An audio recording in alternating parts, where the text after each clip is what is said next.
বাংলাদেশ থেকে নতুন করে জনশক্তি নেবার বিষয়ে ইতিবাচক সাড়া দিয়েছে সংযুক্ত আরব আমিরাত। এজন্য দুদেশের মধ্যে একটি পর্যালোচনা বৈঠক হবে।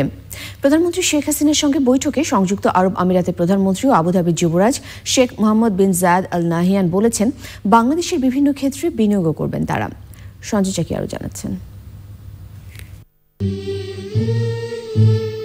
মধ্যপ্রাচ্যের সবচেয়ে সম্ভাবনাময় দেশ সংযুক্ত আরব আমিরাতের স্থপতি শেখ জায়েদ বিন সুলতান নাহিয়ানের সঙ্গে আন্তরিক সম্পর্ক গড়ে উঠেছিল বাংলাদেশের স্থপতি বঙ্গবন্ধু শেখ মুজিবুর রহমানের।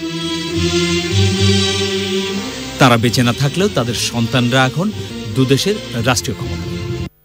সংযুক্ত আরব আমিরাত সফরে দেশটির স্থপতির ছেলে ও প্রধানমন্ত্রী শেখ মোহাম্মদ বিন জায়েদ আল নাহিয়ানের হাতে দুজনের বাবার আলোকচিত্র তুলে দেন বাংলাদেশের স্থপতি বঙ্গবন্ধু কন্যা প্রধানমন্ত্রী শেখ হাসিনা।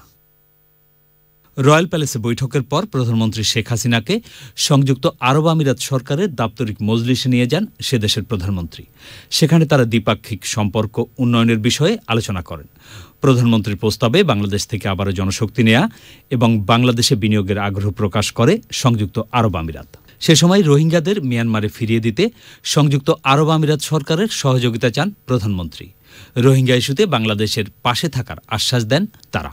এর আগে আবুধাবি ন্যাশনাল সেন্টারে দুবাইয়ের শাসক শেখ আহমদ দালমুক আল মুকদুমের সঙ্গে বৈঠকেও জনশক্তি রপ্তানি এবং বাংলাদেশে বিনিয়োগের বিষয়ে আলোচনা হয়।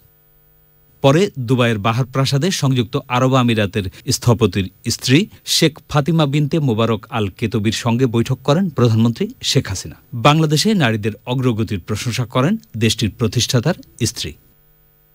সঞ্জয় চাকি, চ্যানেল আই।